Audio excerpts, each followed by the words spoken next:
So welcome everybody to the second hour of Mind Shifters Radio, and today is September the 1st, 2023. It's hard to believe, isn't it?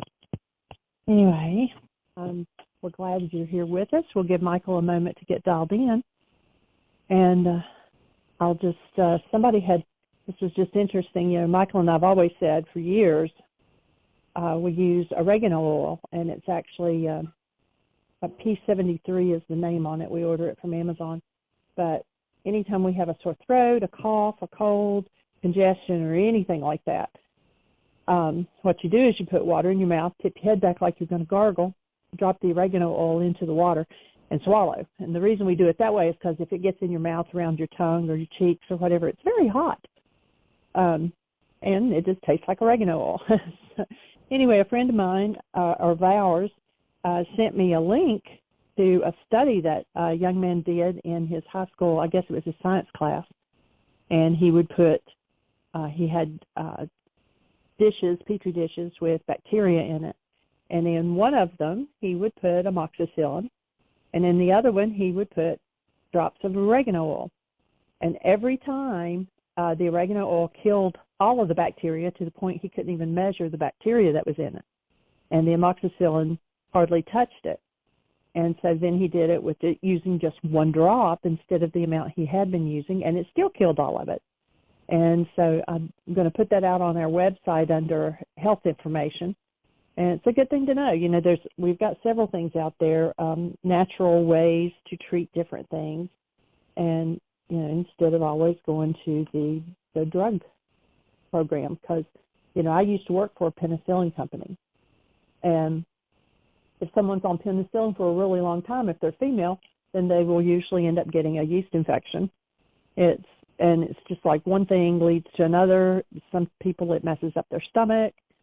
And, you know, it was so, yes, there's a benefit for it. If your body is overrun with bacteria and bugs, then yes, it can definitely help to get things under control until you can do your work around it.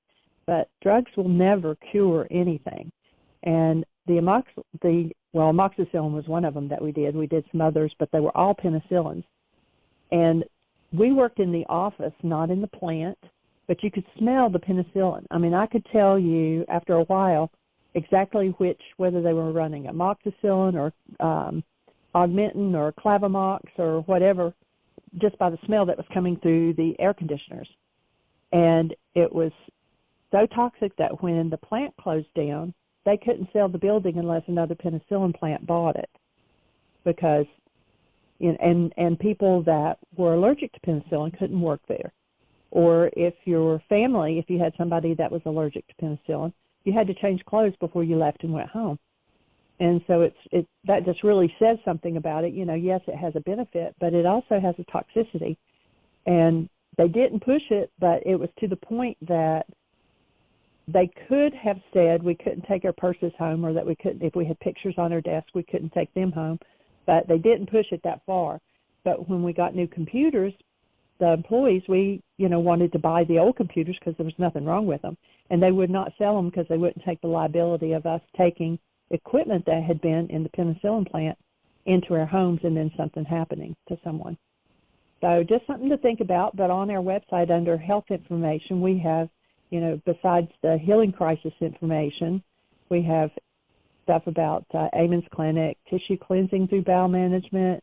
We've got information about mercury, and just a whole lot of stuff. The master cleanse is out there, the gallbladder cleanse, and eye drops, how, you know, you can make homemade eye drops. And just, anyway, just go out there and look around, see what's out there, and give it some thought. You know, we always say you don't have to believe anything that we say, but test it, try it. Most everything will work. Anyway, I'm going to welcome Michael at this time. Thank you, dear heart, and welcome everybody. Delighted you're here, and good opening, Jeannie. And you know, one of the things to remember is that every drug is a disease disguised as a cure. And you remember just back a few years ago, very powerful program was put on by the White House, and the program was Just Say No to Drugs. Now, when you realize that every drug is a disease disguised as a cure, it really helps to understand the healing and the disease process. And when we wake up to, the fact that food heals, I think it was Hippocrates that said, let medicine be your food and let food be your medicine. And so what do we have today? Well, food has been pretty much trashed in the culture. You can't grow food on dirt, and dirt is soil that's been slaughtered. It's a big difference between soil and dirt, though most of the world doesn't acknowledge that difference. Dirt's dirt. No, it's not. One of the first things that that happens in most commercial farming these days is that, excuse me, I'm just getting a quote here, is that every acre of land is saturated with 10 gallons of glyphosate. That's pretty insane when you do some research. Of course, the companies who brought us Agent Orange and Zyklon B are the folks who brought us this glyphosate that's just being spread all over the planet. It's interesting that that company is one of the largest seed companies in the world.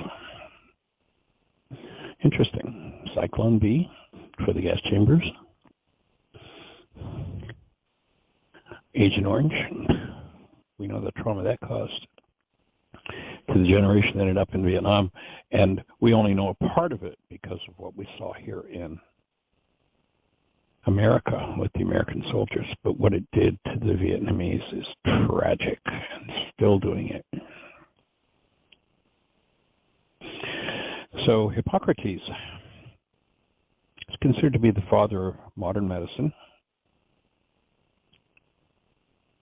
And here's what he says. Pardon me for being distracted. I've been looking for this quote. The diseases which medicines do not cure, iron cures. Those which iron cannot cure, heat cures. Those which heat cannot cure are to be reckoned wholly incurable. And you'll notice we're suggesting you make some dietary changes and you actually start eating food. We've had several conversations about the avicin. And what is the avicin? It's a way of putting heat into the bloodstream and improving microcirculation. And there probably is hardly a disease, we can't say it, legally, but probably rare is the disease that is involved in a lack of blood flow. And when you improve blood flow, and that's what heat does, I think that's what led Hippocrates to recognize that heat was a curative agent.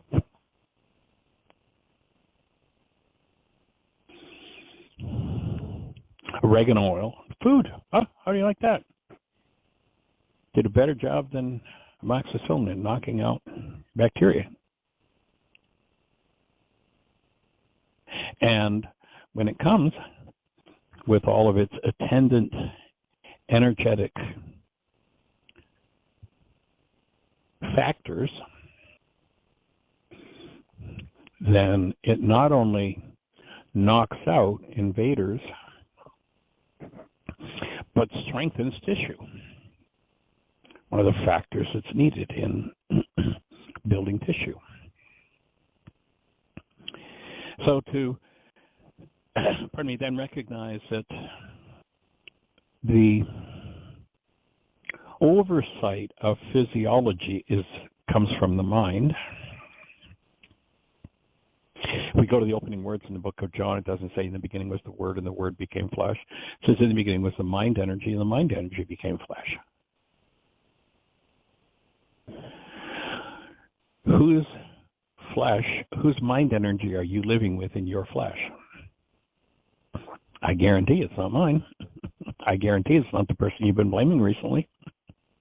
I guarantee it's not the person you blamed yesterday or last week or last year or 5 years ago or 10 years ago or 20 or 30 or 40 or 60 or whatever number of years ago. I guarantee it wasn't. The only mind energy that can cause pain is the mind energy that's inside of a system. Now, if you want to be holy,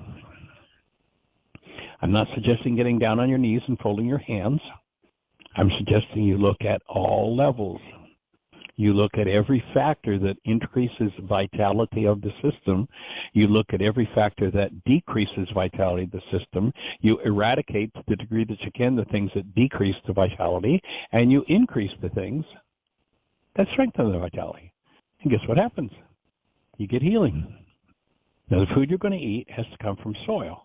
You don't get life. You don't pour glyphosate. And if you do a little bit of research, you'll see that there are, I don't even know now, dozens and dozens of lawsuits, and several of them have been settled for millions of dollars because glyphosate, they say they're proving causes cancer, even though, as I say, the companies that brought us Cyclone B and actually brought us Hitler too, same company. Monsanto is now Bayer. If you look at Bayer, it's a German aspirin company, and that's who funded Hitler. It's brought a lot of tragedy in the world. Owns seeds.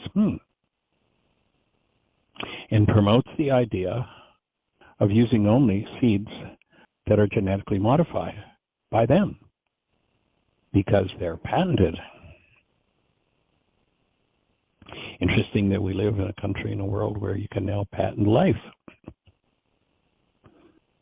And that life that's patented leads to death.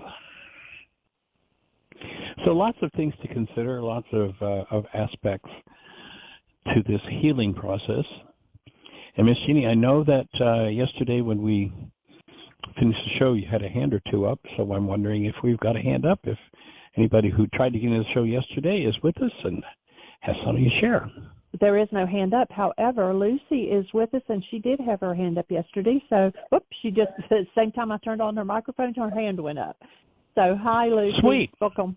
Hi, Jeannie. Hey there, young lady. Michael. Hello. Welcome. Hello. Thank you. I do have a question. Unfortunately, I misplaced this paper where I was like, it was, I would probably place question better. I'm listening to the practicum you sent me, codependence to interdependence, and right. Over there, it was week 7 or 8, and now I try to actually ask the question. So you were right. talking there about how rather than collapsing construction, you process the whole energy. I have to say that I've had it happen with me. I know how it feels in the body, but it happened right. only by default.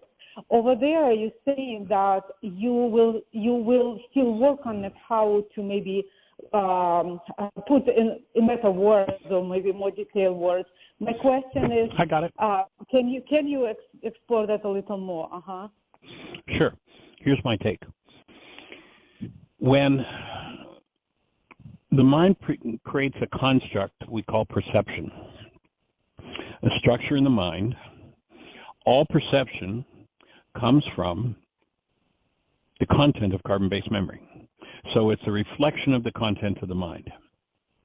If that construct, if that perception, that structure in my 9-bit mind is accompanied by pain in my physiology, then there's an underlying energy in my physiology that if I can get rid of it, I'll be freed of my pain, I'll be freed of my disease process.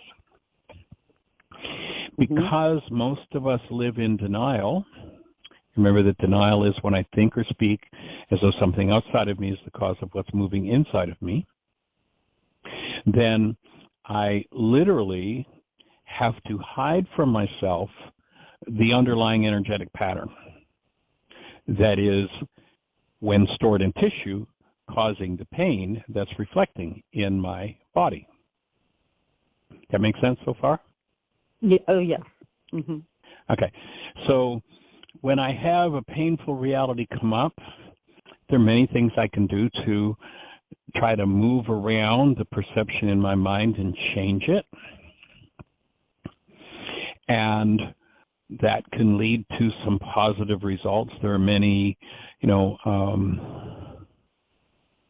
techniques that people are offered to help them feel better. Like, if somebody's overloaded with stress, well, there's a way to reduce stress, and you breathe. And if you breathe, you'll reduce stress. But breathing, when you are overstressed, doesn't change the fact that in physiology, there is an energy that doesn't belong there. So when one forgives, a la first century Aramaic, rather than, if the construct in my mind is accompanied by pain in my body and I'm blaming you for it, I'm dissociated from my pain and I'm projecting my pain into my brain's picture of you. My perception shows up and I say, oh, you made me really sad or afraid or whatever it is. Now, the sad or afraid, whatever it is somewhere in my tissue structure. Yes, what you did resonated it for me, but the reason I'm not able to process it directly is because I'm in denial. I want to blame somebody else. I'm going to keep that hidden from myself, so I cannot, while I'm in that state of denial, directly change what I'm projecting to my brain's image of you. The only way I know to consistently, persistently collapse perception, which when it collapses, you drop into the underlying content where the original pain is stored. And that original pain might be something from 10 generations ago. It might be something from my childhood. It might be something that I just fantasized at some point in my life and produced an energy that, stored in tissue, is destructive to tissue, and therefore the tissue warns me that there's pain. So in Aramaic, it's understood that that my perception is driven by a goal that I hold for the person I'm projecting. So the core of the forgiveness process is I cancel the goal, and that construct of my mind collapses. Now, one of two things is going to occur. You'll notice the step before you do the canceling process on the worksheet, you're bringing forward conscious, active, present love. Mm-hmm. And when love is present and the underlying energy that is toxic, that's causing my pain, I start to access directly, I can burn that energy off, so to speak. I can process through that energy, which is going to alleviate my pain. It sometimes, when I do that process, the memory might, the root of the pain might be something that happened when I was 2. Sometimes when I do that, I'll get a full cognitive recall, like literally with picture and sound, of the event that happened when I was 2, that holds the pain content that I'm now projecting into my brain's image of you. So by collapsing it, there are one of two ways to do it. I can do it where I'm just processing the energy directly. I don't have any memory, I'm not in touch with it, but the veil is opened. What I've been hiding from myself now starts to move. When it moves in the presence of love, it is dissolved. So I can just process. I think this is where you were heading, the question you were asking. So I can process that energy directly. I mean, rather than putting into my brain's image of you, I'm processing that energy directly, though I have no cognitive recall of what it was. I just know that, geez, I feel really funky. I have this pain in my gut and my shoulders hurting, and wow, what just happened? I just canceled a silly goal. Well, I'm processing I'm becoming aware of the energy stored in my tissue structure, and now I'm able to process it out. it may or may not come with a cognitive memory. And the point I think I was probably making in week 7 of the Codependence Intensive was that you don't have to have a cognitive memory in order to process the energy. Oh, okay. Does that get to where you were wanting to go? Yes. I guess my mind created like additional story around that. I thought there will be certain maybe technique or something to actually which lives there. There is. Yeah. All of the above. All of the Every tool we're answer, teaching. right? Every tool. every tool. You know, I might be in the middle of needing to breathe. I want to hold my breath and I want to rage at somebody. Then I might just say, I have a tool, a thing called a commitment. What I'm going to do as I want to rage at this person is I'm going to breathe and I'm going to just speak the commitment to change my energy. So I might do that. I might do, and you're going, as you see the workshop unfold, you know, for 25 or so years from when I first started teaching that codependence to interdependence workshop, we had a power person worksheet that was 1 page long.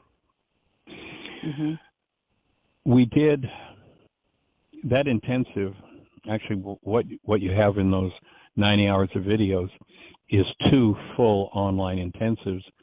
The second one, I started in the first intensive to develop or expand the power person worksheet from 1 page. And in the second intensive, we actually added 3 extra weeks. So it was a 17-week intensive because that worksheet expanded out to 12 pages. I'm actually working on it currently, and I'll make sure you get the latest copy when I complete it. It's now up to 14 pages, and it's really about unwinding the power person dynamic in the mind from every angle you can possibly do it. So that's something I'm working on expanding even beyond what we did, but it had been 1 page in the first intensive, expanded out to 12. It's now at 14 and growing as I'm working with it and developing a way to really, you know, when I live in denial, and if I'm in denial, of course, I push down the energy that I don't want to deal with. When I push down the energy, I send out an energetic pattern that draws somebody in to do it to me. When they do it to me, that which I've denied and dissociated from is the information I'll use to build my brain's image of them. And I believe it because I can see it. I mean, literally, one of the things the mind does is it converts thoughts into pictures. So if my thought is, you made me, whatever it is, mad, sad, afraid, glad, whatever, happy, it's all the same, it's denial, then I use that very information that you've resonated to me to build my brain's image of you. So I'm still, here's one of the crazy things about this whole game of projection. People are still in their pain. They can just pretend that it's somebody else's. But when I put it in my brain's image of you or someone else, I have an indirect relationship with that pain. The idea of the forgiveness process and all of the tools, you know, the power person worksheet, the idea is to come into direct relationship with what's causing my pain, rather than indirectly by putting it into my brain's image of you. So when I come into direct relationship with it, I can change it. While it's projected, I'm in an indirect relationship, I can't change it. There's nothing I can do with it because my mind is showing me a picture that it's about you instead of being about me. When I realize I'm the one who's feeling it, sooner or later I got to wake up and go, I'm the one who's feeling this. Maybe it's mine. You know, if they're the one with the problem, why am I the one with the pain? And so as you're moving in the direction and coming into direct relationship, each and every tool that you've got, whether it's the commitment, whether it's the power person worksheet, the codependence worksheet, the reality management worksheet, each and every tool is about how to process through those underlying unconscious energies and hopefully bring them to the conscious level. I love what Carl Jung says. He says, until the unconscious becomes conscious, it will direct your life and you will call it fate. We hold this belief that, you know, this unconscious energy is directing my life, but when somebody shows up, I blame them, and so I say, oh, see, it's fate. They did it to me. They did it to me. We're looking to short-circuit that process and literally come back into full-blown direct relationship with every energetic pattern that never belonged in your mind or body and or the minds and bodies of any of your ancestors. Come back into direct relationship with it, and that's when it's changeable. I can then change my mind. But while it's in the unconscious, I can't do it. Now, the other piece is that you do have Ruka Dakudsha. And Ruka Dakudsha can change the content of the unconscious.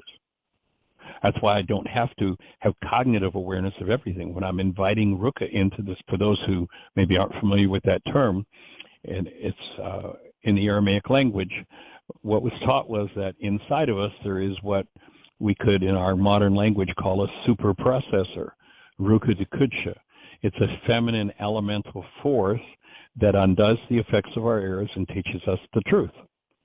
The words that the Greek translated as was the Holy Spirit, but there's nothing there in Aramaic about a disembodied spirit being. It's speaking of a feminine elemental force in us that has just monumental powers if we invite her into activity. If I hold the reason, let's say I have a problem with sadness. Oh, I just, every month I get hit with this sadness. Oh, this sadness. And I say to Ruka, please, I really want to get rid of this. Lift this from me. Take this sadness from me. But when I was 10, I fell into a depression and was sad and grief-stricken over the loss of my dog. Let's use that as an example. And what I found was, I wasn't a very popular kid. I wasn't accepted at the baseball games. It was kind of tough. And all of a sudden, when I was in all this grief and sadness, people just rushed in to support me and care for me, and it was like, wow, I'm valued. I have importance. If I hold that the way I get to feel important and valued is by being sad and grief-stricken, if I have a reason to hold on to it, my free will holds on to it, and I don't care how many times I ask that power to take it away, it's not going to be taken away, because Ruka Dakudsha, that feminine elemental force in us, will never violate our free will. And that's why every tool is designed to take us into deeper and deeper connection and relationship with the unconscious. That's why in step 5B in the current worksheet, where you invite that power into activity, it's like, bring me into a direct conscious relationship with this unconscious energy that has been running my life. Yeah. So all of the above would be my answer there, yes. You remember that from the intensive, don't you? Right. Yeah. I get that grin on my face, turn to the board, and write all of the above again. Right. So, I just a little share as far as this energy, process the whole energy. That's why I said it happened with me. I'm sure it happened. But the way how it was, but just by default, I thought maybe I can work on something, intentionally bring it. Now I heard the answer. So, but what's so interesting that sometimes what happened even before I cancel the goal, and this is maybe because I have some relationship with Ruka after all this, last few years built. Before I cancel this, I know that exact. I'm talking about it, and I'm experiencing something in my whole body. And I may even, if I talk, if I do it out loud, my speech becoming so slow, like I'm not thinking anymore. Even before I cancel this goal, I just process. You've gone right into process. Yep. So that's getting into amazing. that sensitive period where it's like the veil is wide open and I'm connected and it's rocking. And one of the keys to that is willingness. Like, I'm willing, even if I don't know what it is that I need to process and deal with here, I'm asking to be shown what it is, what's behind it, and I'm willing. And when I've got, when last night, instead of sitting down and having 3 glasses of wine and a big congestive dinner of pasta and cheese and white bread and then a sugary dessert, instead of having that, I had a sprout salad. And this morning, being vitalized and in a state of willingness, the veil opens and you can move mountains in that state. That's the still point. Over the years, once I first discovered the still point process, and I could see how it put us into high-speed, fast-forward processing. And, remember, our definition of processing is the ability to keep love conscious, active, and present when something less than love comes up. Once I discovered still point and realized what it was, part of my search became, what is there out there that will put us into still point? That's where, over the years, all of the energy field work that we do in the intensive, each step in that are steps that I observed would put people into still point. And that still point is a place where, physiology, instead of there being resistance in it, physiology is a superconductor. And so whatever I'm willing to process through is going to move high speed, fast forward. And you take that understanding and then put it opposite what the Aramaic idea of Satan was. And in Aramaic, Satan is not a dude with a red suit, a tail, and a pitchfork, but Satan is, quote unquote, the resistor, one who misleads. Resistance is the opposite to willingness and still point. So if somebody's in this state of resistance, and, most people, when they're in pain and blaming somebody, you say, well, gee, I've known you for 30 years, and I can remember, about 28 years ago, you were talking about this issue, and it was your brother, and I can remember, it's probably about 22 years ago, and it was that girl you were dating, and I remember, that's probably 15 years ago, and you were saying that it was, the neighbor. And have you ever considered that you're the one who was there every time? And what most people do, if they're invited to be held accountable, is they'll go into resistance, they'll hold the breath, they'll shut down their energy field, they'll tighten, they'll go into sympathetic dominance, and then carbon-based memory will produce a whole story about what's wrong with what I'm inviting them to. Oh no, here, I'll explain to you, let me show it to you so you can understand. And most of the world literally lives trapped in Satan, resisting, and they're stuck in their story. We actually had a music director at Heartland back the early days, and he wrote a song, Stuck in My Story, My Pain and My Glory. And that's what happens when people are stuck in Satan. You listen, look at the political realm today, and you can just watch the people that are stuck in Satan that are all they're victims, and look at everybody, look at they're doing it to me again. And, that's the game that the non-being mind plays. Stuck in my story, my pain and my glory.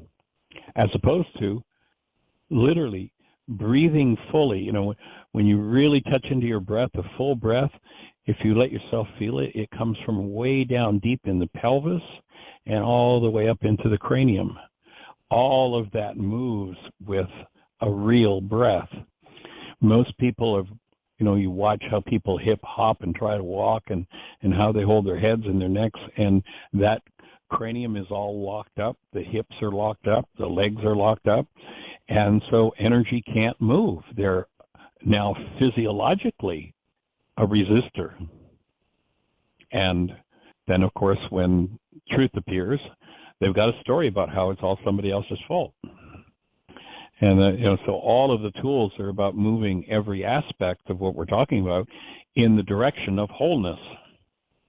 And it takes every piece of the puzzle to really become vital enough to move into that still point where the magic really happens, where the real, you just know that the shifts that are happening are beyond what the mind could ever figure out. Well, I really can attest to that. My life a few years ago and now, this is, I'm definitely hasn't resolved everything in my life, but the major thing, which the question, I mean, if it was even living like that, how I was, and you knew that my condition and everything, and now it's like I've said it more than a couple of times. It doesn't seem possible in one lifetime. However, right. it's literally a couple of years of work. So you do your work and you reap the rewards. Yeah, definitely. That's for sure. I have you want to say something? No, I'm complete with that. Okay. So I have another question about power person. So I listened to, again, based on what I heard in this intensive. I thought everything is pretty clear for me as far as power person. However, you said one thing there, which I listened like 3 or 4 times to make sure that I hear that. I just, and I didn't know this part, and please tell me if I understood that correctly. Here is example over there you giving to someone. Well, let's say you're home, mother, older sister, brother, they're doing something, and your father is not at home, sort of protects you. So father can become power person because he's not home. Okay, tell me more about that. I didn't know that. I thought everybody else who not treating me there would be power people, but right. Well, actually, Jeannie has a powerful story about that. So maybe Jeannie, you'd share what you discovered. Oh, leaving, right? This the whole thing. Yes, yeah. Okay. I think I shared that in the intensive too. That, and for those who hadn't heard it, I always thought Mom was my power person. Is that the one you're talking about, Michael? Yeah. Mm-hmm. With Dad. Okay, and in some aspects he was. However, my ultimate power person I found out was my dad, and he always, left and went to the farm and was gone all week and came back, and he had a good quote unquote excuse. He had to take care of things on the farm. And Dad was one of the gentlest. I mean, up until the day that he passed, he was one of the gentlest souls that you could ever meet. And I thought, but my ultimate when stress is up is to leave. And so I realized that he was actually my ultimate power person, even though in some situations it was my mom. And you can have different power people, in whether it's relationship or finances or business or religion or whatever. So you can have different power people as you go. Yeah. And the key way that you tell who your power person is in this situation is when the stress is up and the chips are down, whose behavior do I replicate? Whose behavior do I do? Yeah. So it won't necessarily be the one that was always angry and raging and, always seemed to be the problem. It may not be that person. Mm-hmm. And likely won't be in every arena. As I say, we can have several power persons in different, in regard to different areas of our lives. Mm-hmm. And the key for developing that power person dynamic within a child, and it's usually a parent and a child, though not always, is 1, the parent had more control over the child than the child had. 2, the parent was not functioning as love. And 3, the child perceived it as survival.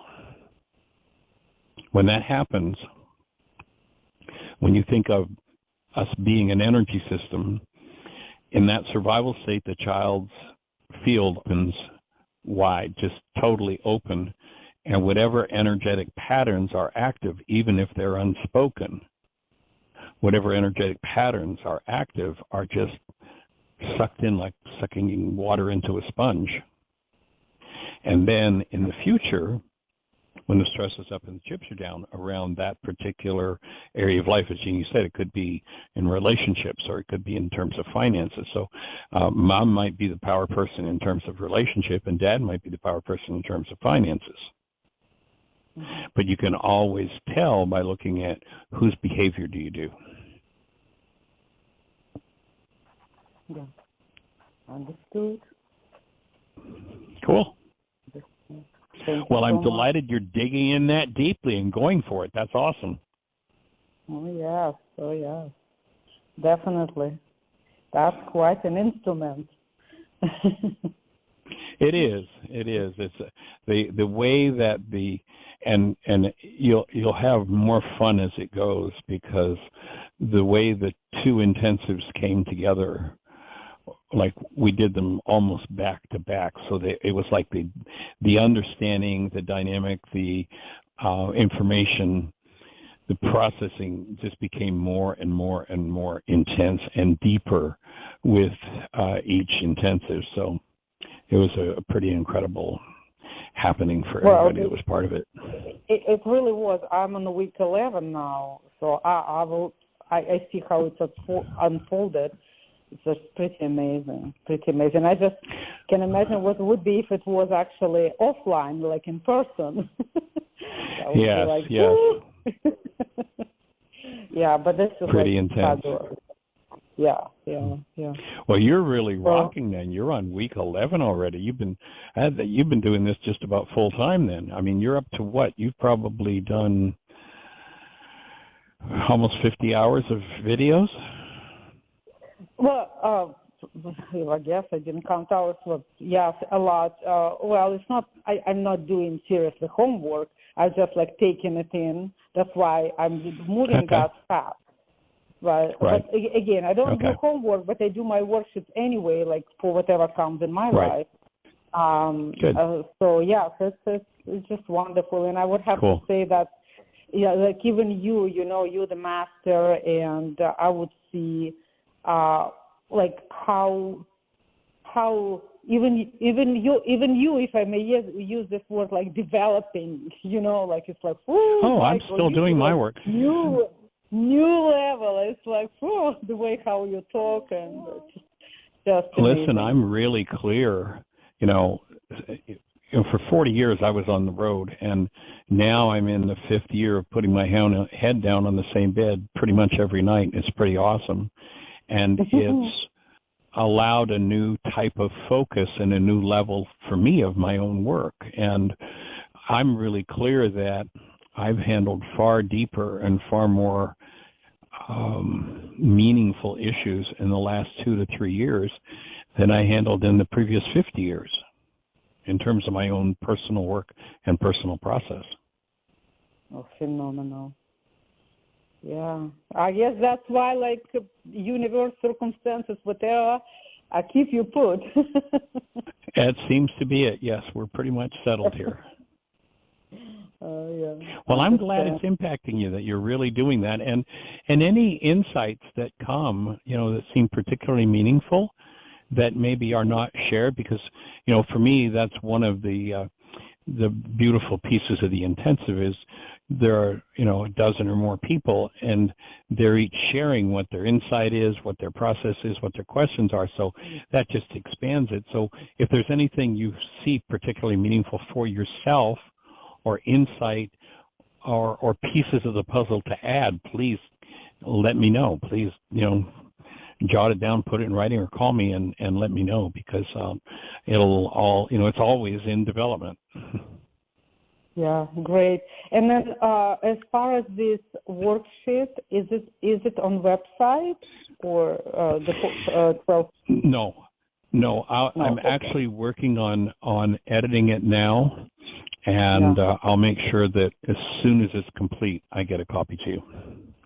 Because I'm sure I'm going to have questions there, because as much as you touch with, participants on that, and I don't have in front of me, I know that I'm not catching up with, what I mean? Like I need to see it with my eyes. I'm like, oh, well, I guess I'm not. Right. I don't know what they're talking about. Right. Well, here's what I'll take it, because I'm really in process with it myself, and that's how it's upgrading. And so what I'll do before the day is out, or if I don't get to it today, tomorrow, is I'll print a copy of what's current. It's not complete, but it's, it's got a lot more in it than it had during that intensive. So I'll go ahead and send you a copy so you've got it. Thank you so much. Thank you. Yes, cool. Very much. And as having it in hand as you go through the material will make sense of it. We've chosen not to release it on the website or put it out there because it is so intricate and so detailed that we felt, without the intensive, it just wouldn't be fully functional for people. So we've decided to just make it available through the intensive. But I'll make sure to send you a copy so you've got it in hand as you're doing it. Thank you so much. I'm really looking forward. Cool. Awesome. Yeah. Okay, well, thank you, Jeannie. And I'll let somebody else to talk to you. Please give Lenny a hug for us. Tell him we said hello and send our deepest regards and love. Thank you. All righty. Take care. Bye-bye. That's awesome. Yeah, it is. Delighted in having that impact. Yeah. We have about 14 minutes, so we've got time for a quick question. Somebody press 1. Your hand will go up, and I'll announce you by your area code. We had a hand just go up. Hello, Miss Susan, 610. Hey. Hi. Welcome. Okay. Well, thanks for yesterday. We're moving nicely. Sweet. It's a work in progress, but I wanted to tell you that Michael agreed to come on the support group reluctantly, and he has said things like, I'll come on once or twice, but I don't really like that sort of thing, and I'll probably quit after 1 or 2 times. So I said, well, I'm just inviting you. This isn't required. It's an invitation so that you might. He says he doesn't like people, and one of the reasons is because he doesn't like small talk, and that seems to be all that he gets into. And I said, this is the exact opposite of small talk. With us, it's actually fairly rare that we do a wake-up sheet. Sometimes a person will bring one onto the Zoom call that they've just done. Right. But they talk about their most pressing issues. And if someone is expressing upset in a way that would warrant a worksheet, we'll bring one out right then. But basically, people are just talking about their issues, and there's not a lot of preaching going on of people trying to. I mean, we have one member who often will pipe up and say, well, after all, we're all one. And she sort of wipes the whole issue off the table by saying that. Sure, that may be true, but there's a whole lot of processing that might be needed before you get there. Right. But so collapsing the optical delusions is an important process. Right. A la Einstein. Go ahead. Go ahead. I was just going to plug that quote of Einstein in, who says, if you think you're separate or separated from the rest of humanity, you're living in an optical delusion. Virtually everybody's living in an optical delusion. Yes, the truth is, energetically, there's only one of us, but one has to process through those optical delusions, which have gone on in their bloodline and in their lives forever, before that, the actuality of the experience and cognition of that oneness can happen. Yeah. That's so for most people, it's kind of like a spiritual bypass. Yeah, that's what it feels like. It's, hey, wait a minute. We want to get there, but we didn't get there yet. So what are you doing? Right, yeah. So I wanted to ask you if you might be, and I would want to treat this like hiring you as a therapist, for you to come on sort of as an observer maybe at first. I wouldn't want to squelch you if you had a word of wisdom, but this man is extremely sensitive about being taught anything or have any suggestions made. We had an incident this morning where our electric bill has gone up.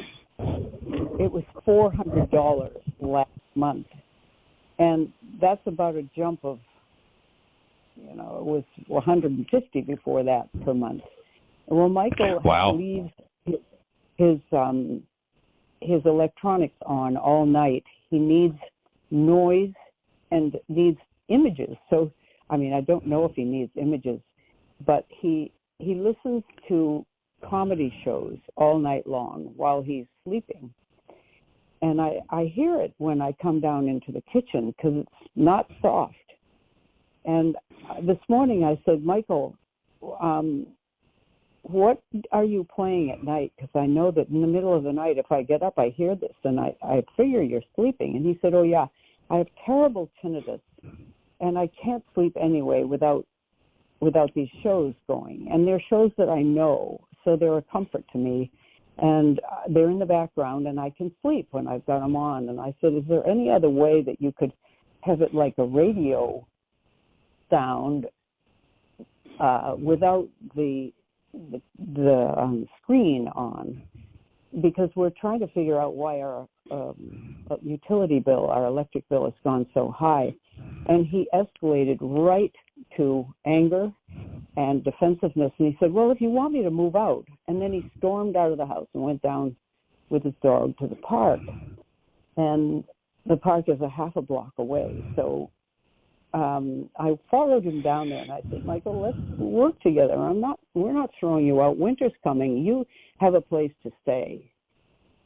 Until we find you a good alternative, we're not going to put you out on the street. And I'm looking right at him, and I thought, I'm doing the best I can with my love exchange right now. While we were talking, That's pretty cool. Just look at him. And he said, I see you really looking at me. And he said, when you talk, when I tell you things, you do look at me, but then sometimes I can tell by the look on your face that you've had enough and you've got to go about your business, which is absolutely true, Michael. I tune out. And it's usually because he goes into a long yarn about all the famous people he's played with, and he wants to feel better about himself, and he wants to show me that he's worth. So he goes into this thing, and I have no energy for it. And I need to do wake-up sheets. This is my thing. But I said, Michael, you're right. And I said, one of the things that I really like is true exchange between people. I want to be heard and known just the way you do. And I don't feel as if you know us at all. We're a comfortable place for you, and we're providing for you. But you've said you don't like people, and I figure we're included in that. And he said, oh, no, you're not included in that. But I hate to use your money. He's crying now. He cries easily, and he's standing there in the park going through this business of, I have nothing. Now I don't have a car. I can't make enough money. And he's hyperventilating and sobbing. And I'm telling you, Michael, this is a challenge. So I guess I wanted to ask you, now that I've told you all that, you're working with somebody who's extremely sensitive and easily triggered. And if he comes on the Zoom, he said, I'm not going to say anything. I'm just going to sit there. And I'm going to write to my people and say, just welcome him and be open to him, and no advice, nothing. And just welcome him and see if he feels safe enough to come back.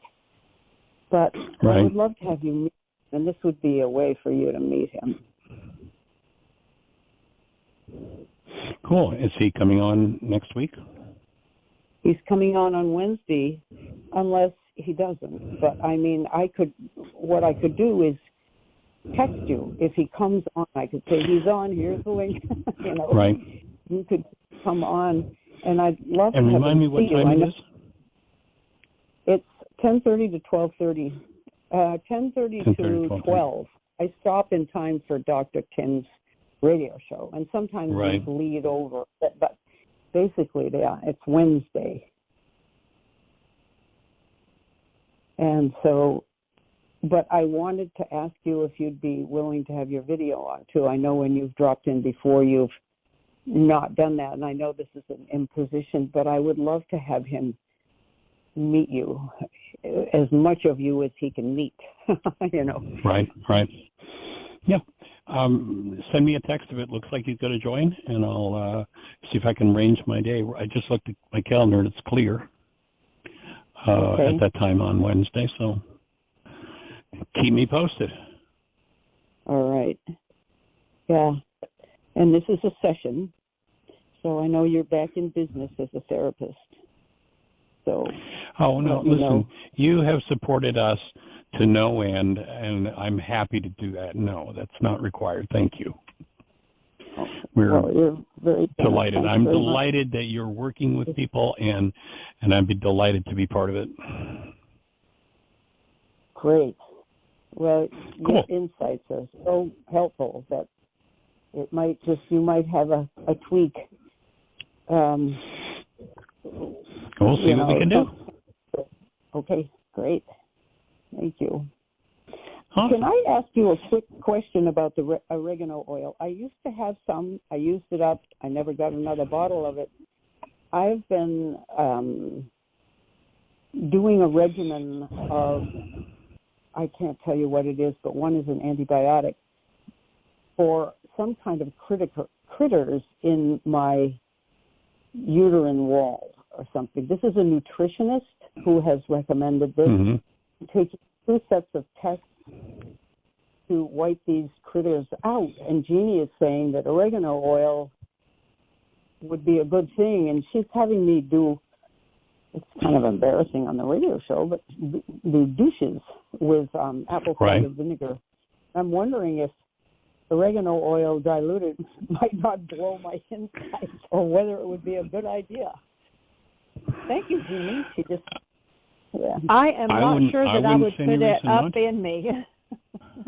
Well, I mean, a dilution, you could start with a very, very weak dilution. The best oregano oil that I have found is on Amazon, and I think it's P73, Jeannie. Am I remember the number correctly? Yep, I just sent her a picture of it. Oh, okay. Yeah, that's the best one I know of. There's another one that we bought on Amazon, and it was so strong that no matter how we diluted it, we couldn't take it. Wow. But that P73 is the best one. And I just start, just very, very weak. The other thing you could do, although that one's not cheap, I'm thinking you could also just soak it in a bath with some of oregano oil in it.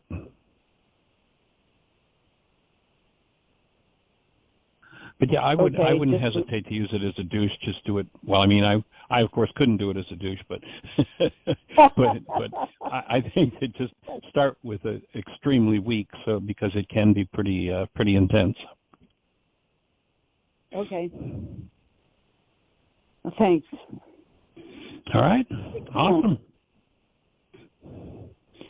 Very cool. Well, any other thoughts? We're down to about 3 minutes. Well, this question might be too long. Basically, if you find... Well, maybe save it till Monday. Okay. Okay, I will. All right. We'll do it. Okay, blessings. Thanks. All right, Michael. And I wanted to expand on a little bit of the conversation with Lucy before we complete. And the state that Lucy has shared that she's been able to experience, been moving toward. And my experience is that the more willingness you have, the more you do your work, the easier that process point comes. And one of the reasons for doing it, to me, seems to be that there's that thought in the Course in Miracles that says, when you are healed, you are never healed alone. And then Yeshua, the physicist, says, a little leavening leavens the whole loaf. And it's really clear he's not talking about bread, he's talking about critical mass in physics.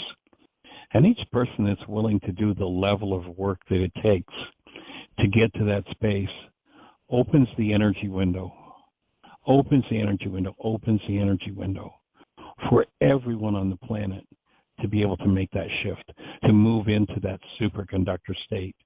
And it's not describable in words. you can only get it by the experience.